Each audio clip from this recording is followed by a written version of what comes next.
अगर आप भारत का इतिहास शुरू से जानना चाहते हैं और उसका सबूत भी देखना चाहते हैं तो आप खुद और अगर आपके परिवार को भी मुंबई के छत्रपति शिवाजी संग्रहालय में एक बार जरूर लेकर जाएं।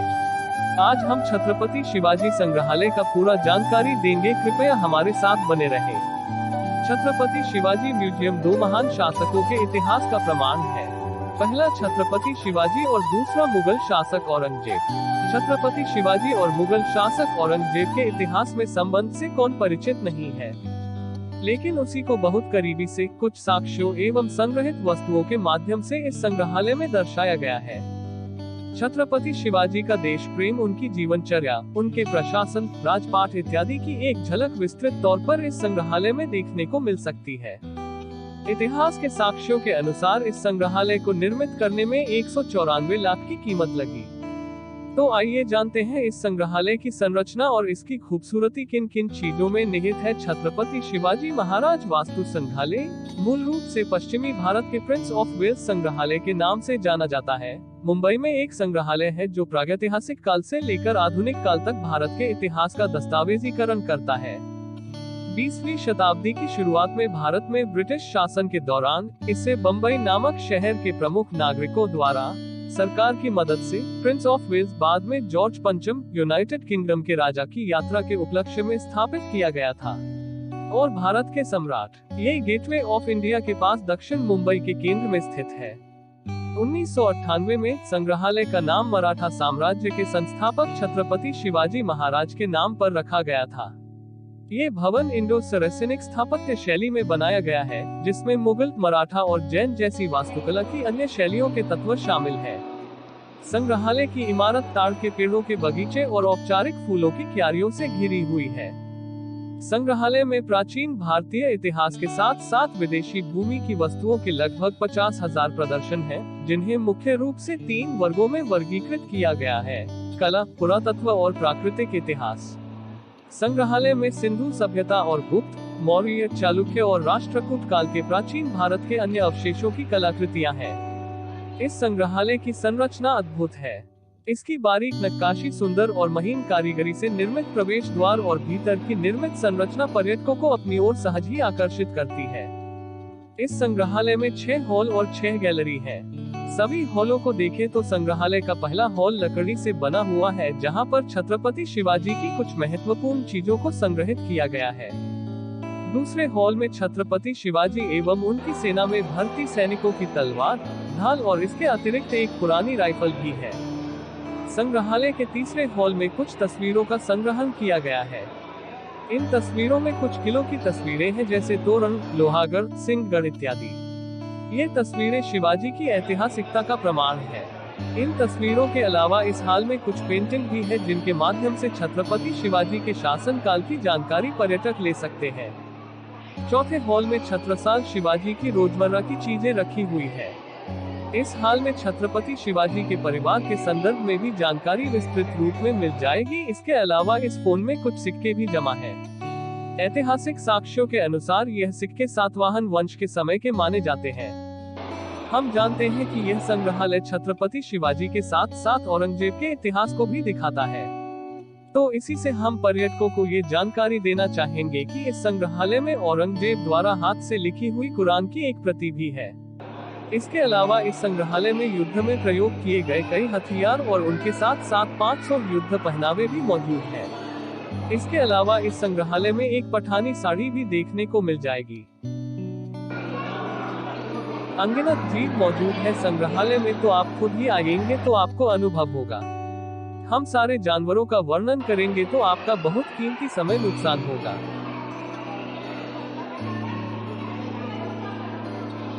बॉम्बे नेचुरल हिस्ट्री सोसाइटी ने प्राकृतिक इतिहास खंड बनाने में संग्रहालय ट्रस्ट की सहायता की।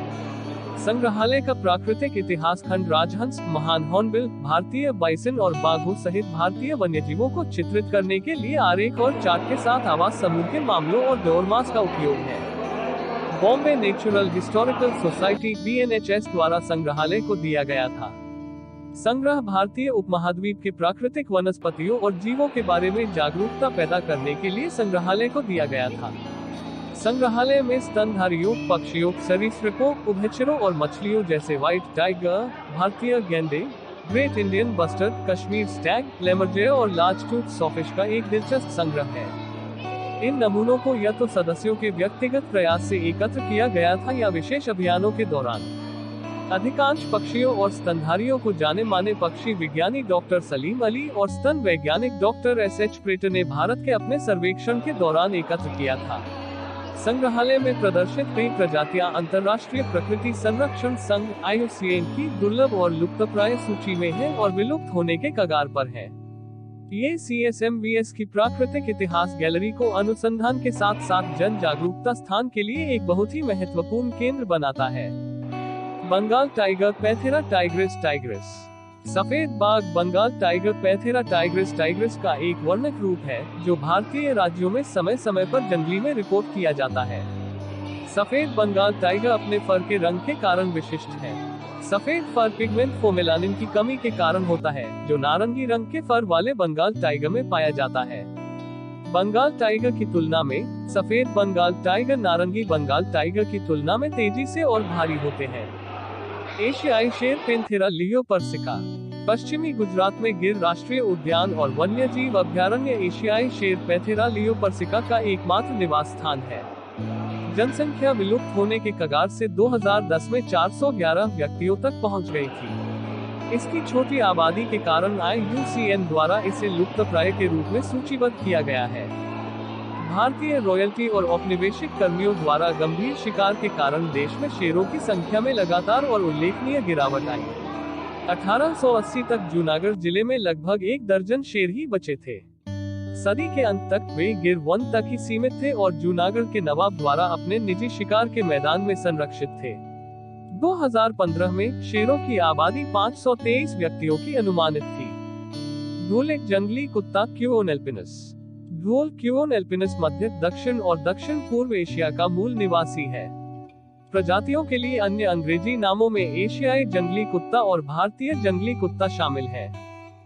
ढोल एक अत्यधिक सामाजिक जानवर है जो बिना कठोर प्रभुत्व पदानुक्रम के 12 व्यक्तियों तक बड़े कुलों में रहता है और इसमें कई प्रजनन मादाएं होती हैं। यह एक दैनिक पैक शिकारी है जो मध्यम और बड़े आकार के अनगुलिट्स को तरजीह देता है। उष्णकटिबंधीय जंगलों में ढोल कुछ अलग शिकार प्रजातियों को लक्षित करते हुए बाघों और तेंदुओं के साथ प्रतिस्पर्धा करता है। इसे IUCN द्वारा लुप्तप्राय के रूप में सूचीबद्ध किया गया है क्योंकि आबादी कम हो रही है और 2500 से कम वयस्कों का अनुमान है। इस गिरावट में योगदान देने वाले कारकों में निवास स्थान का नुकसान, शिकार का नुकसान, अन्य प्रजातियों के साथ प्रतिस्पर्धा, उत्पीड़न और घरेलू कुत्तों से रोग हस्तांतरण शामिल है। नीलगिरी मार्टेन, मार्टेस गवाटकिंसी। नीलगिरी मार्टेन दक्षिण भारत में पाए जाने वाले मार्टेन की एकमात्र प्रजाति है। ये नीलगिरी की पहाड़ियों और पश्चिमी घाट के कुछ हिस्सों में होता है। ये रोजाना है और हालांकि वृक्षारोपण कभी कभी जमीन पर उतरता है। ये पक्षियों, छोटे स्तनधारियों और सिकाद जैसे कीड़ों का शिकार करने की सूचना है। भारतीय पेंगोलिन, मैनस प्रासिकॉर्डेटर। भारतीय पेंगोलिन, मोटी पूंछ वाला पेंगोलिन या पपड़ीदार एंटीटर मैनस प्रासिकॉर्डेटर एक पेंगोलिन है जो भारत, श्रीलंका, नेपाल और भूटान के मैदानी इलाकों और पहाड़ियों में पाया जाता है। यह अपनी सीमा में कहीं भी आम नहीं है। इसके शरीर पर बड़े अतिव्यापी शल्क होते हैं जो कवच के रूप में कार्य करते हैं। ये बाघ, शेर और तेंदुए जैसे शिकारियों के खिलाफ आत्मरक्षा के रूप में खुद को एक गेंद में घुमा सकता है। यह एक कीटभक्षी है जो चींटियों और दीमकों को खाता है। उन्हें अपने लंबे पंजों का उपयोग करके तीले और लौट से खोदकर निकालता है, जो कि उसके अगले अंगों की तरह लंबे होते हैं। ये निशाचर है और दिन के समय गहरे बिलों में आराम करता है। भारतीय पेंगोलिन अपने मांस और पारंपरिक चिकित्सा में उपयोग किए जाने वाले शरीर के विभिन्न अंगों के शिकार के लिए संकटग्रस्त है। Indian hedgehog, Paraechinus micropus. भारतीय हेजहॉग की एक प्रजाति है जो भारत और पाकिस्तान के मूल निवासी है। यह मुख्य रूप से रेतीले रेगिस्तानी इलाकों में रहता है लेकिन अन्य वातावरणों में पाया जा सकता है। भारतीय हेजहॉग में कीड़े, मेढक, टोट, पक्षी के अंडे, सांप और बिच्छू खाने वाले बहुत ही विविध आहार हैं। जब खतरा प्रकट होता है तो भारतीय हाथी एक गेंद में लुढ़क जाता है। शिकारियों से बचाने के लिए शरीर के ऊपरी हिस्से में रीढ़ होती है। ग्रे पतला लोरिस, लोरिस लिडेकेरियोलस। ग्रे पतला लोरिस लोरिडे परिवार में प्राइमेट की एक प्रजाति है। ये भारत और श्रीलंका में पाया जाता है।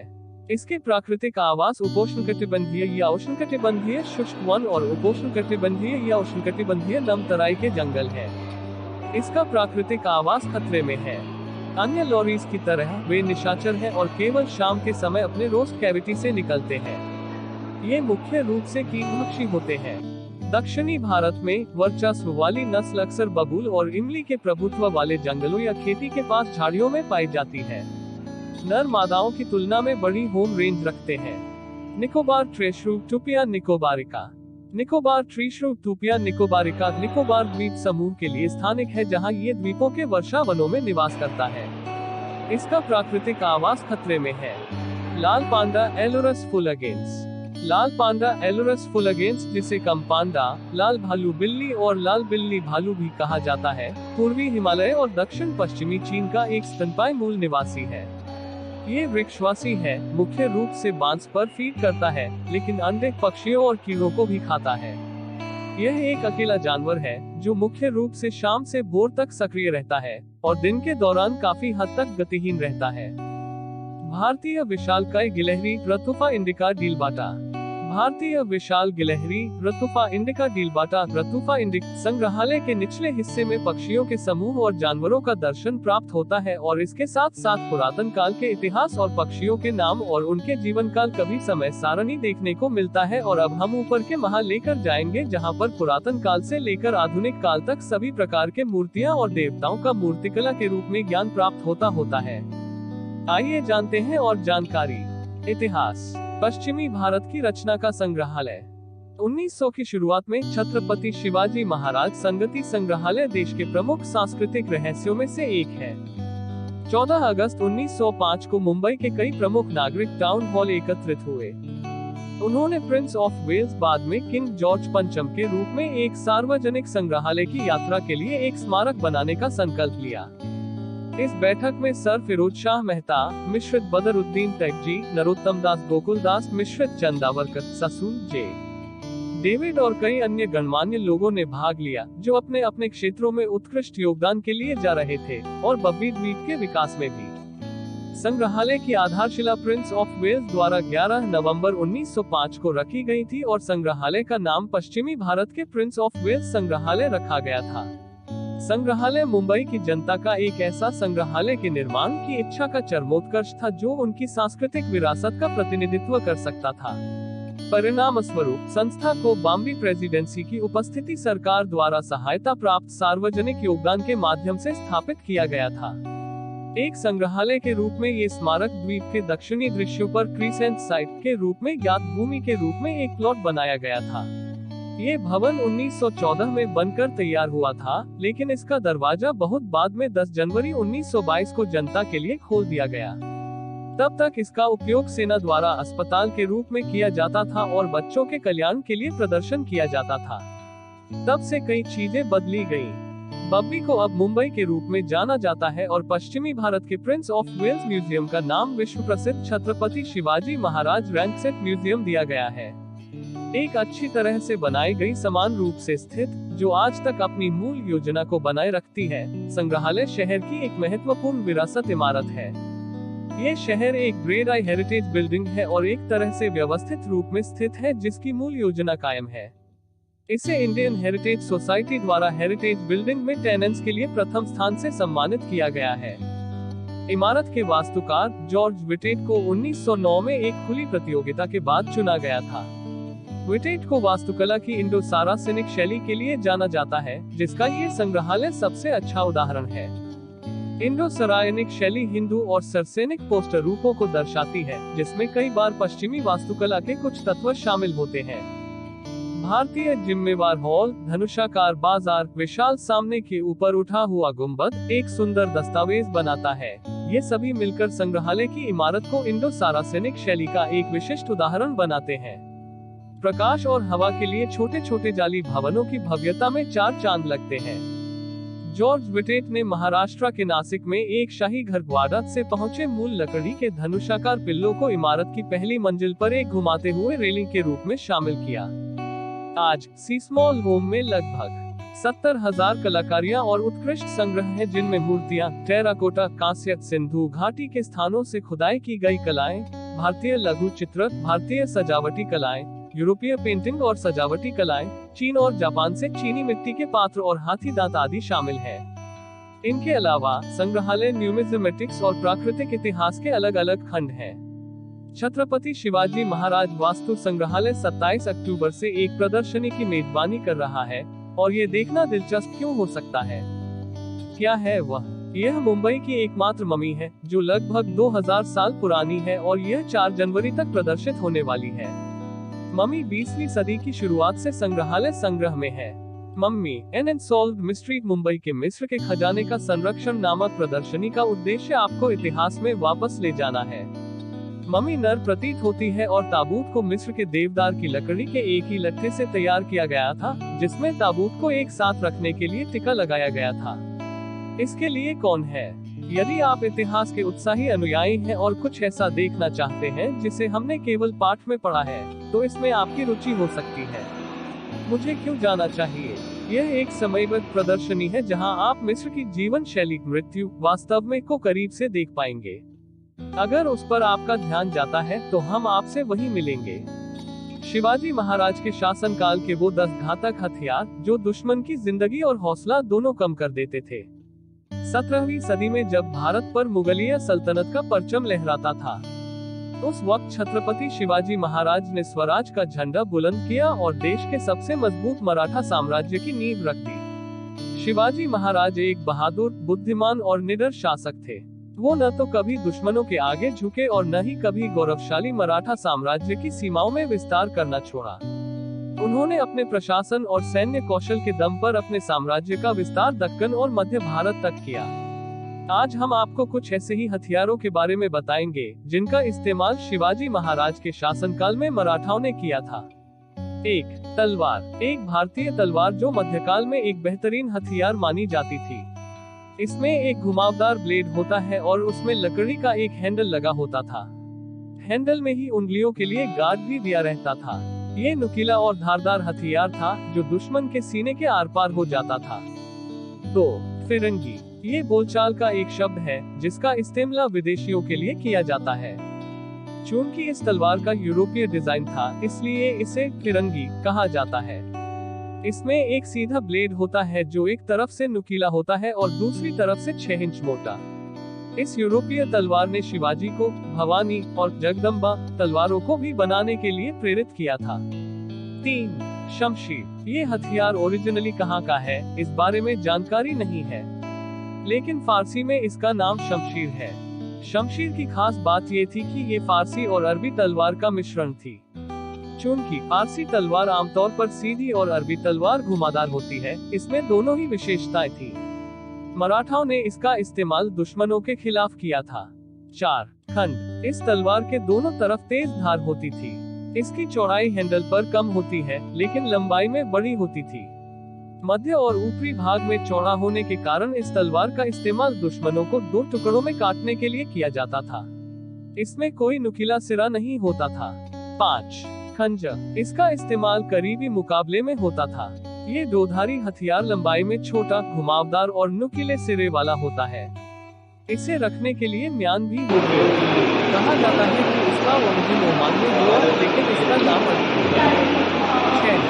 कटार। इसे भी करीबी मुकाबले में इस्तेमाल किया जाता था। इसमें एच आकार के हैंडल वाला एक छोटा ब्लेड होता है। खंजर की तरह ये भी एक म्यान में ढका होता है। छोटा होने के कारण इसे आसानी से कमर में बांधा जा सकता था और जरूरत पड़ने पर तुरंत बाहर निकाल सकते थे। 7. गुप्ती। ये एक छोटी, नुकीली लेकिन असरदार तलवार है। इसके नुकीले सिरे से दुश्मन के पेट को आसानी से छेदा जा सकता है। ये लकड़ी के बने म्यान से ढका होता है, जिससे ये अनुमान लगाना कठिन होता है कि कोई व्यक्ति शस्त्र ले जा रहा है या लाठी। 8. बिछवा। ये एक भारतीय खंजर है जिसका एक सिरा घुमावदार है और दूसरा नुकीला। इसमें आसानी से पकड़ने और हमला करने के लिए एक छोटा लूप वाला मूठ लगा होता है। 9. कुरहाद। कुल्हाड़ी को मराठी कुरहाद बोलते थे। लोहे की बना ये हथियार बेहद घातक था। इसका इस्तेमाल दुश्मन की खोपड़ी खोलने के लिए किया जाता था। 10. बाघ नख। बाघ नख का मतलब बाघ के नाखूनों से है। शिवाजी महाराज ने इसी हथियार से अफजल खान को मारा था। इस हथियार की खासियत ये थी कि इसे आसानी से छिपाया जा सकता था और जरूरत पड़ने पर अचानक से हमला कर सकते थे। सिंधु घाटी सभ्यता पूर्व हड़प्पा काल 3325 ईसा पूर्व, परिपक्व काल 2600-1900 ई पूर्व, उत्तरार्ध हड़प्पा काल 1900-1300 ईसा पूर्व विश्व की प्राचीन सभ्यताओं में से एक प्रमुख सभ्यता है, जो मुख्य रूप से दक्षिण एशिया के उत्तर पश्चिमी क्षेत्रों में, जो आज तक उत्तर पूर्व अफगानिस्तान 3 शुरुआती कालक्रमों में से एक थी और इन 3 में से सबसे व्यापक तथा सबसे चर्चित। सम्मानित पत्रिका नेचर में प्रकाशित शोध के अनुसार यह सभ्यता कम से कम 8000 वर्ष पुरानी है। ये हड़प्पा सभ्यता के नाम से भी जानी जाती है। इसका विकास सिंधु और घग्गरा प्राचीन सरस्वती के किनारे हुआ। हड़प्पा, मोहनजोदड़ो, कालीबंगा, लोथल, धोलावीरा और राखीगढ़ी इसके प्रमुख केंद्र थे। दिसंबर 2014 में भिरराना को सिंधु घाटी सभ्यता का अब तक का खोजा गया सबसे प्राचीन नगर माना गया है। ब्रिटिश काल में हुई खुदाइयों के आधार पर पुरातत्ववेत्ता और इतिहासकारों का अनुमान है कि यह अत्यंत विकसित सभ्यता थी और ये शहर अनेक बार बसे और उजड़े हैं। ये सभ्यता सिंधु नदी घाटी में फैली हुई थी, इसलिए इसका नाम सिंधु घाटी सभ्यता रखा गया। प्रथम बार नगरों के उदय के कारण इसे प्रथम नगरीकरण भी कहा जाता है। प्रथम बार कांसे के प्रयोग के कारण इसे कांस्य सभ्यता भी कहा जाता है। सिंधु घाटी सभ्यता के 1400 केंद्रों को खोजा जा सका है, जिसमें से 925 केंद्र भारत में है। 80% स्थल सिंधु नदी और उसकी सहायक नदियों के आसपास है। अभी तक कुल खोजों में से 3% स्थलों का ही उत्खनन हो पाया है। यहाँ से बौद्ध धर्म का इतिहास का देखने और सीखने को मिलता है तथा नेपाल और तिब्बत देश और राज्य का भी झलकियाँ देखने को मिलती है। बुद्ध उत्तर से आए थे, जो अब नेपाल है, और उन्होंने अपना अधिकांश सक्रिय जीवन पूर्व में बिहार में बिताया। फिर भी उनकी मृत्यु के बाद बौद्ध धर्म भारत के विभिन्न हिस्सों में फैल गया और लगभग 1000 वर्षों तक महाराष्ट्र के पश्चिमी घाटों को इस धर्म के लिए समर्थन प्रदान करना था। अक्सर यह अधिक दूरस्थ क्षेत्रों में होता था, जो कि भिक्षुओं और कभी कभी ननों को उनकी चिंतनशील जीवन शैली के लिए अधिक अनुकूल लगता था। इस समय के सबसे प्रभावशाली स्मारकों में से एक बॉम्बे पुणे रोड के पास लोनावाला से बहुत दूर नहीं पाया जा सकता है। काला गुफाओं के रूप में जानी जाने वाली यहाँ एक गिरजाघर के आकार का मंदिर चट्टान के मुख से उकेरा हुआ देख सकता है। अंदर मूर्तिकला का काम है, विशेष रूप से एक विशाल आकार के बुद्ध के रूप में। इस संग्रहालय में मौजूद बौद्ध धर्म प्रचारकों का इतिहास का ज्ञान प्राप्त होता है। ये बहुत ही खूबसूरत छोटी छोटी वस्तुओं का भंडार है, जो बौद्ध धर्म से ताल्लुक रखते हैं तथा बौद्ध धर्म के मानने वाले राजाओं तथा उनके इतिहास का भी इस संग्रहालय में वर्णन है। यहाँ जो गोम्पा की प्रतिकृति आप देख रहे हैं, वह लद्दाखी गोम्पा पे आधारित है, जहाँ मिट्टी में बनी विशाल मूर्तियों की परंपरा है। यह मूर्ति प्रसिद्ध लद्दाखी कलाकार चिमेट रिगजन द्वारा पारंपरिक तरीके से बनाई गई है। मंदिर त्रिरत्नों बुद्ध धर्म और संघ का प्रतीक है। हिमालय क्षेत्र में हिंदू और बौद्ध गृह मंदिर तथा बड़े पूजा विधि के दौरान कई कर्मकांड की वस्तुएं उपयोग में लाई जाती हैं। ये रुचिकर बात है कि बहुत सी ऐसी वस्तुएं जो तिब्बती बौद्ध धर्म में लाए जाते हैं। मध्य एशिया की उच्च पर्वत श्रेणियों कुनलुन एवं हिमालय के मध्य स्थित 16,000 फुट की ऊंचाई पर स्थित तिब्बत का ऐतिहासिक वृतांत लगभग 7वीं शताब्दी से मिलता है। 8वीं शताब्दी से ही यहाँ बौद्ध धर्म का प्रचार प्रारंभ हुआ। 1013 ईस्वी में नेपाल से धर्मपाल तथा अन्य बौद्ध विद्वान तिब्बत गए। 1042 ईस्वी में अतीश दीपनकर, श्री ज्ञान और श्री विवेक विलया तिब्बत पहुँचे और बौद्ध धर्म का प्रचार किया। शाक्यवंशियों का शासनकाल 1207 ईस्वी में प्रारंभ हुआ। मंगोलों का अंत 1720 ईस्वी में चीन के मांचू प्रशासन द्वारा हुआ। तत्कालीन साम्राज्यवादी अंग्रेजों ने, जो दक्षिण पूर्व एशिया में अपना प्रभुत्व स्थापित करने में सफलता प्राप्त करते जा रहे थे, यहाँ भी अपनी सत्ता स्थापित करनी चाहिए, पर 1788 1792 ईस्वी के गुर्कों के युद्ध के कारण उनके पैर यहाँ नहीं जम सके।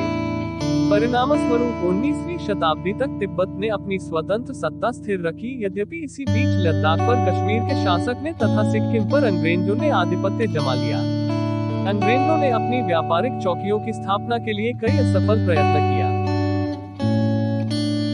सिद्धार्थ गौतम का इतिहास का भी झलक इसी संग्रहालय में प्रतीत होता है। इनका जन्म लुम्बिनी में 563 BC इक्ष्वाकु वंशीय क्षत्रिय शाक्य कुल के राजा शुद्धोधन के घर में हुआ था। उनकी मां का नाम महामाया था, जो कोलीय वंश से थी, जिनका इनके जन्म के 7 दिन बाद निधन हुआ। उनका पालन महारानी की छोटी सगी बहन महाप्रजापति गौतमी ने किया। 29 वर्ष की आयु में सिद्धार्थ विवाहोपरांत एकमात्र प्रथम नवजात शिशु राहुल और धर्मपत्नी यशोधरा को त्याग कर संसार को जरा मरण दुखों से मुक्ति दिलाने के मार्ग एवं सत्य दिव्य ज्ञान की खोज में रात्रि में राजपाट का मोह त्याग कर वन की ओर चले गए। वर्षों की कठोर साधना के पश्चात बोध गया बिहार में बोधि वृक्ष के नीचे उन्हें ज्ञान की प्राप्ति हुई और वे सिद्धार्थ गौतम से भगवान बुद्ध बन गए। इतिहासकार पाम कोटा वेंकटचलम के अनुसार गौतम बुद्ध का जन्म 1887 में तथा निर्वाण 1807 ईस्वी में हुआ था और अनेकानेक इतिहासकार मानते हैं कि भारतीय तिथिक्रम वंशावलियों और पुरातत्व के अनुसार बुद्ध निर्वाण की यही तिथि सिद्ध होती है।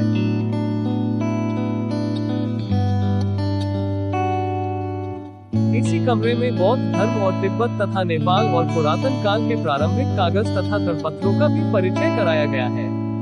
लगभग 14 शताब्दी में भारत में पोथियों के लिए ताड़पत्रों के जगह कागज का उपयोग होने लगा, परंतु कुछ समय तक उनका आकार ताड़पत्रों के जैसा रहा। सल्तनत काल से पोथियों बड़े आकार के कागज पे बनने लगे, साथ ही शैली और विषय वस्तु में भी बदलाव आया। हम यहाँ आपको सारी वस्तुओं और उनको मुख्य रूप से परिचय करा रहे हैं, लेकिन जब आपने आंखों से और अपने बच्चों तथा फैमिली को लेके आओगे तो फिर आपको अलग ही अनुभव होगा। बहुत ही सुंदर बनाया गया है छत्रपति शिवाजी संग्रहालय।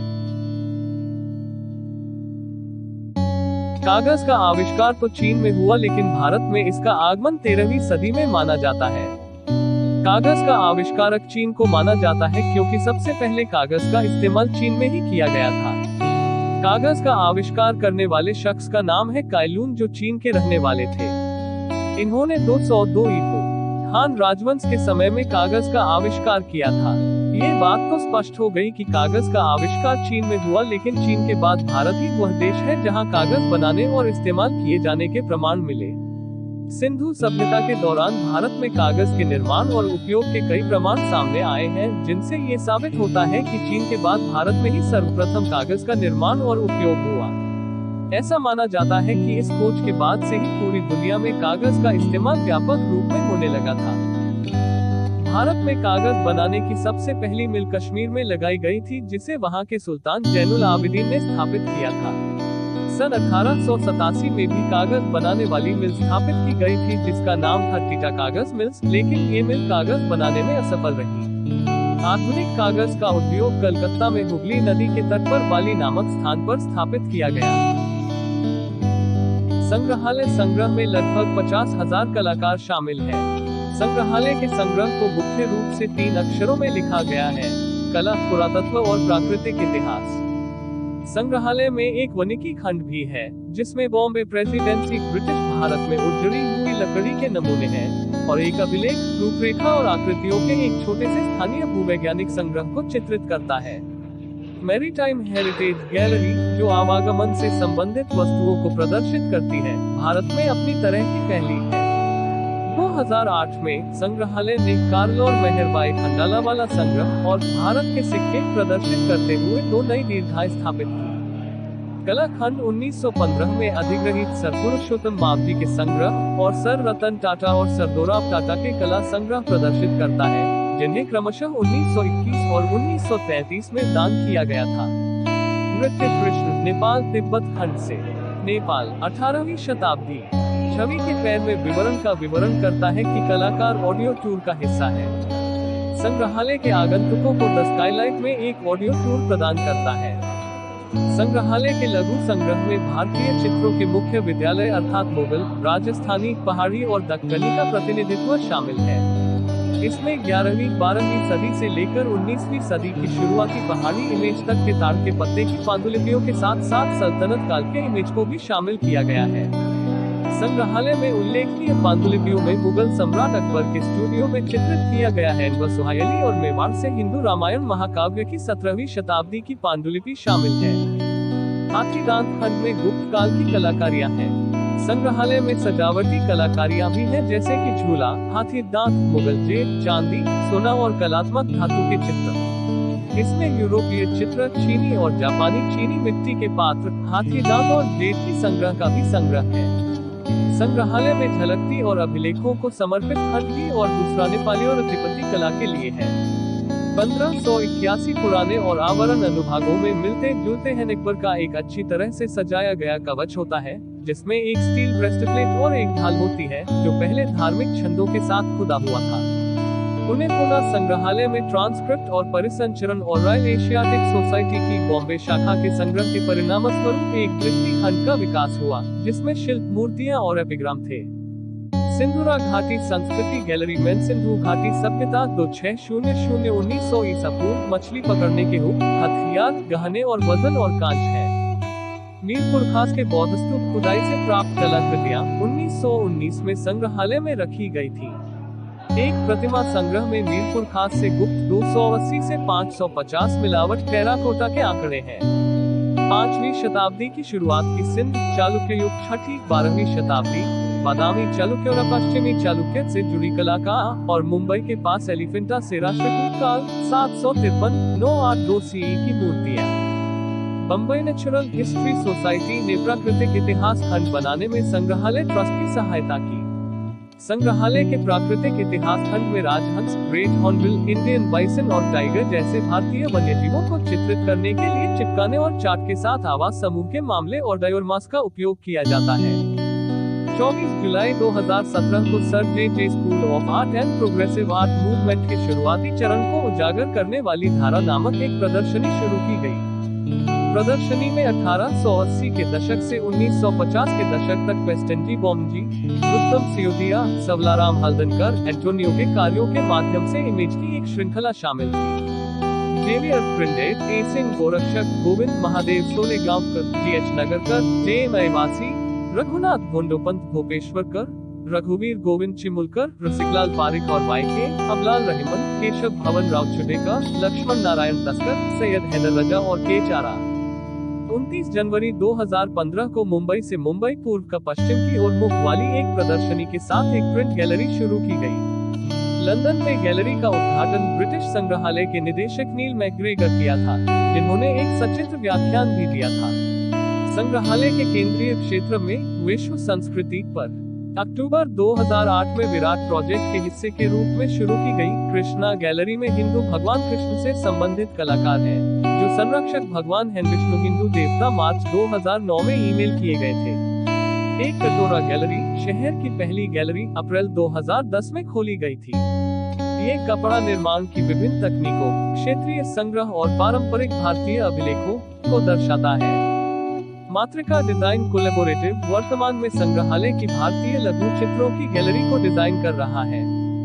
गैलरी के लिए विकसित सामग्री को हेलन केलर संस्थान के आकर्षण, नौकरी पेशा और सलाहकारों की मदद से प्रोटोकॉल के लिए ब्रेल टेक्स्ट और स्पर्शनीय लेबल में परिवर्तित किया जाएगा। पारंपरिक भारतीय जेवरों पर एक नई गैलरी 2020 से खुलेगी। गैलरी में गोलकोंडा हीरो पर एक प्रदर्शनी होगी, जिसकी प्रतिकृतियां संग्रहालय में प्रस्तुत की गई है। भारतीय रुपया चिन्ह रुपए कोड INR भारत की राष्ट्रीय मुद्रा है। इसका बाजार नियामक और जारीकर्ता भारतीय रिजर्व बैंक है। नए प्रतीक चिन्ह के आने से पहले रुपये को हिंदी में दर्शाने के लिए रु और अंग्रेजी में री, एक रुपया RS और आपी का प्रयोग किया जाता था। आधुनिक भारतीय रुपये को 100 पैसा में विभाजित किया गया है। सिक्कों का मूल्य 5 इंडियन पैसा, 10 इंडियन पैसा, 20 इंडियन पैसा, 2 5 इंडियन पैसा और 50 इंडियन पैसा है और 1 रुपया, 2 रुपए, 5 रुपए और 10 रुपए भी। बैंक के नोट 5 रुपए, 10 रुपए, 20 रुपए, 50 रुपए, 100 रुपए, 200 रुपए, 500 रुपए, 1000 रुपए और 2000 रुपए के मूल्य पर है। रुपया शब्द का उद्गम संस्कृत के शब्द रुपया रुपया में निहित है, जिसका अर्थ चांदी होता है और रुपयकम का अर्थ चांदी का सिक्का है। रुपया शब्द का प्रयोग सर्वप्रथम शेर शाह सूरी ने भारत में अपने शासन 1540-1545 के दौरान किया था। शेर शाह सूरी ने अपने शासन काल में जो रुपया चलाया वह एक चांदी का सिक्का था, जिसका भार 178 ग्रेन 11.534 ग्राम के लगभग था। उसने तांबे का सिक्का जिसे दाम तथा सोने का सिक्का जिसे मोहर कहा जाता था को भी चलाया। कालांतर में मुगल शासन के दौरान पूरे उपमहाद्वीप में मौद्रिक प्रणाली को सुदृढ़ करने के लिए तीनों धातुओं के सिक्कों का मानकीकरण किया गया। शेर शाह सूरी के शासनकाल के दौरान आरंभ किया गया रुपया आज तक प्रचलन में है। भारत में ब्रिटिश राज के दौरान भी ये प्रचलन में रहा। इस दौरान इसका भार 11.66 ग्राम था और इसके भार का 91.7% तक शुद्ध चांदी थी। 19वीं शताब्दी के अंत में रुपया प्रथागत ब्रिटिश मुद्रा विनिमय दर के अनुसार 1 शिलिंग और 4 पेंस के बराबर था, वहीं यह 1 पाउंड स्टर्लिंग का 1/15 भाग था। 19वीं सदी में जब दुनिया में सबसे सशक्त अर्थव्यवस्थाएं स्वर्ण मानक पर आधारित थी, तब चांदी से बने रुपये के मूल्य में भीषण गिरावट आई। संयुक्त राज्य अमेरिका और विभिन्न यूरोपीय उपनिवेशों में विशाल मात्रा में चांदी के स्रोत मिलने के परिणामस्वरूप चांदी का मूल्य सोने के अपेक्षा बहुत गिर गया। अचानक भारत की मानक मुद्रा से अब बाहर की दुनिया से अधिक खरीद नहीं की जा सकती थी। इस घटना को रुपये की गिरावट के रूप में जाना जाता है। पहले रुपया 11.66 ग्राम 16 आने या 64 पैसे या 192 पाई में बांटा जाता था। रुपये का दशमलवीकरण 1957 में भारत में, 1869 में सीलोन श्रीलंका में और 1961 में पाकिस्तान में हुआ। इस प्रकार भारतीय रुपया 100 पैसे में विभाजित हो गया। भारत में पैसे को पहले नया पैसा नाम से जाना जाता था। भारत में भारतीय रिजर्व बैंक द्वारा मुद्रा जारी की जाती है, जबकि पाकिस्तान में ये स्टेट बैंक ऑफ पाकिस्तान के द्वारा नियंत्रित होता है। भारत में कागजी मुद्रा की शुरुआत 1770 में हुई थी, जब पहली बार बैंक ऑफ हिंदुस्तान ने रुपये को नोट के रूप में छापा। तब ये नोट कोलकाता तब कलकत्ता में छापे गए थे। ब्रिटिश राज में पहली बार कागजी नोट 1917 में छापे गए थे। वहीं 1928 में महाराष्ट्र के नासिक में नोट छापने की अनुमति दी गई। रुपयों के कागज के नोटों को सबसे पहले जारी करने वालों में से थे bank of Hindustan 1770, 1832 the general bank of Bengal and Bihar 1773-75, Warren Hastings द्वारा स्थापित और द बंगाल बैंक 1784-91। शुरुआत में बैंक ऑफ बंगाल द्वारा जारी किए गए कागज के नोटों के केवल एक तरफ ही छपा होता था। भारतीय बैंक नोट्स के भाषा पैनल में 17 भाषाएं दिखाई देती हैं। एक तरफ अंग्रेजी और हिंदी में राशि लिखी है, जबकि दूसरी तरफ 15 अन्य भाषाएं लिखी हुई हैं। इनमें से कुछ हैं असमिया, बंगाली, कन्नड़, कश्मीरी, मराठी, गुजराती आदि। रुपया शब्द का प्रयोग सर्वप्रथम शेर शाह सूरी ने भारत में अपने शासन 1540-1545 के दौरान किया था। शेर शाह सूरी ने अपने शासन काल में जो रुपया चलाया वह एक चांदी का सिक्का था, जिसका भार 178 ग्रेन 11.534 ग्राम के लगभग था। उसने तांबे का सिक्का जिसे दाम तथा सोने का सिक्का जिसे मोहर कहा जाता था को भी चलाया। दुनिया की पहली मौद्रिक मुद्राएं। पहला ज्ञात उपयोग लिबिया में था, जो कि एक लौह युग का राज्य था जो उस क्षेत्र में स्थित था जो अब पश्चिमी तुर्की है। लिबियंस ने इलेक्ट्रम का इस्तेमाल किया, जो स्वाभाविक रूप से सोने और चांदी का एक मिश्र धातु है, जिसमें अन्य धातुओं की ट्रेस मात्रा होती है, जिस पर उन्होंने मुहर लगाए और पहले ज्ञात सिक्कों के रूप में इस्तेमाल किया। सिक्कों का इतिहास कब से बनना चालू हुआ, कब से इसका प्रचलन हुआ और कहां से इनका महत्वता को प्रधानता दी गई, इन सब का अवलोकन शिवजी संग्रहालय में हुआ है। अलौकिक सौंदर्य और अत्यंत महत्वपूर्ण भूमिका इस इतिहास की प्रदान हुआ है। यहाँ पर सिक्कों की मरम्मत से लेकर अनेक राजाओं के अलग अलग युग में साल दर साल बदलते हुए भी सभी समकालीन रूप से सभी के शासन काल के सिक्कों और नोटों की पहचान इस संग्रहालय में आप देख सकते हैं। यहाँ पर पिक्चर के साथ साथ असली सिक्के भी मौजूद हैं, जिन्हें आपको देखकर बहुत ही खुशी और सुकून भी मिलेगा, क्योंकि आप इतने समय पीछे तो जा नहीं सकते। तो अगर आपको इन सभी चीजों का आज अनुभव हो रहा है तो वह क्या बात है, इसे ही इतिहास कहते हैं, अत्यंत महत्वपूर्ण। इस संग्रहालय में हीरो का इतिहास भी मौजूद है, जिसे देखकर oh my God, amazing, beautiful, wonderful, बहुत ही लुभावना। यहाँ पर सभी प्रकार की हीरो का नाम और उनका सभी प्रकार के पदार्थों का भी अवलोकन हुआ है। रीजनेड और ऐसे बहुत सारे हीरो का भी उनके समय से लेकर भी विवेचना की गई है। कोहिनूर हीरा का वर्णन किया गया है, ऐसा लगता है जैसे यही कोहिनूर है। आगे इस संग्रहालय में ये भी झलक देखने को मिलता है, जब पैसे और सिक्कों का प्रचलन नहीं हुआ था तब लोग अलग प्रकार ले स्टोन से लेन देन करते थे और सिक्कों से पहले गोटी को लेकर व्यापार हुआ करता था। मुंबई के रॉक कट गुफा मंदिरों से प्रेरित होकर मैं आज दोपहर छत्रपति शिवाजी महाराज वास्तु संग्रहालय में मूर्तिकला गैलरी का पता लगाने के लिए निकल पड़ा। हाँ, यह एक कौर है। पूर्व में पश्चिमी भारत के प्रिंस ऑफ वेल्स संग्रहालय के रूप में जाना जाता था। ये देश के बेहतरीन संग्रहालयों में से एक है। शांत, सुस्वादु मूर्तिकला गैलरी भारतीय इतिहास, धर्म और कला में एक क्रैश कोर्स सभी एक में लुढ़का हुआ है। इसका मुख्य आकर्षण है भारतीय मूर्तिकला हड़प्पा सभ्यता से जुड़ी हुई है, एक अंधेरे काल के बाद जिसमें से कोई अवशेष नहीं बचा। 1500-400 ईसा पूर्व यह मौर्य साम्राज्य के तहत विभिन्न शैलियों के आवरण पर पुनर्जीवित हुआ। इस विविध मिश्रण के माध्यम से चलने वाला एक सामान्य सूत्र प्रत्येक क्षेत्र के लिए अद्वितीय और इससे निकलने वाली सामग्री धर्म था। प्राचीन भारतीय मूर्तिकला धार्मिक मूर्तिकला थी जो पूरी तरह से हिंदू, बौद्ध और जैन पूजा स्थलों के लिए बनाई गई थी। ये साझा विशेषता गैलरी को लगभग पवित्र हवा देती है। क्या आपको संग्रहालय पसंद है? मैं करता हूँ, हालांकि सभी नहीं, बस वे जो बाहर खड़े हैं, चाहे वह पैमाने में हो या इसके प्रदर्शनों की भव्यता एक ऐसी कहानी बताती है जो किसी को भी अपनी तह में खींचती है। यह इतनी विचित्र है कि ऐसा लगता है कि यह किसी दूसरी दुनिया से सीधे बाहर निकली है। दूसरी बात, मैंने ये पिछले रविवार को एक ऐसे समय में बिताया है जो पिछले बिल में फिट बैठता है।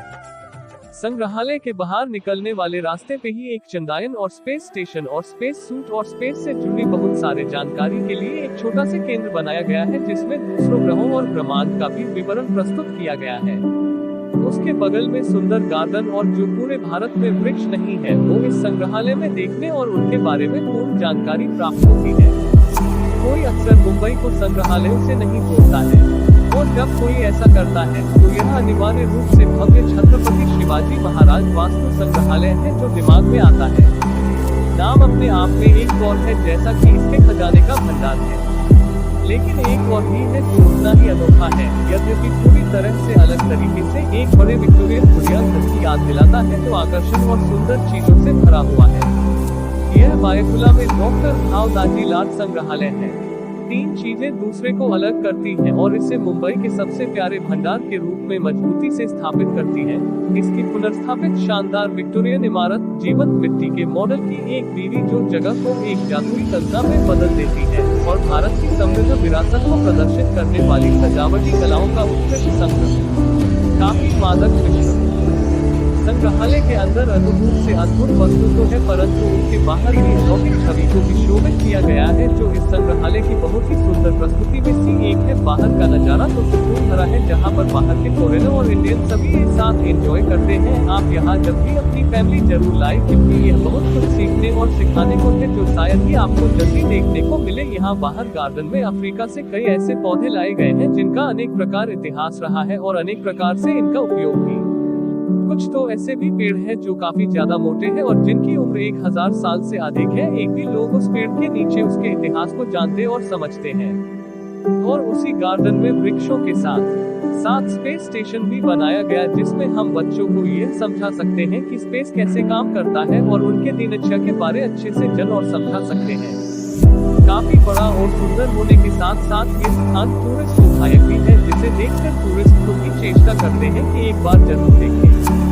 यहाँ पर इतने विदेशी पर्यटक आते हैं कि जितना भारतीय नहीं वैसे भी भारतीय को अपनी चीजों की इतनी कद्र कहा।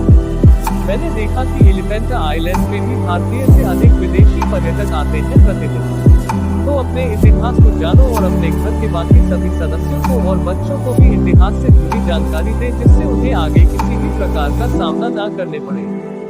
मैं उम्मीद करता हूँ कि मैंने सारी चीजों से आपका मिलवाया हूँ। अगर कोई वस्तु छूट गई हो तो माफी चाहता हूँ। ये इतने वस्तुएं हैं जिनका एक एक करके दिखाना तो बागुत मुश्किल है, पर आप एक बार जरूर आए और सारी चीजों को खुद ही समझे। इसका आनंद आपको कभी भूलने नहीं देगा। अगर आप घूमने का शौक नहीं रखते हैं तो कम से कम अपने पूर्वजों के इतिहास को जरूर जानना चाहिए। यह आने के मुंबई के चर्चगेट स्टेशन से मात्र 500 मीटर की दूरी पर संग्रहालय छत्रपति शिवाजी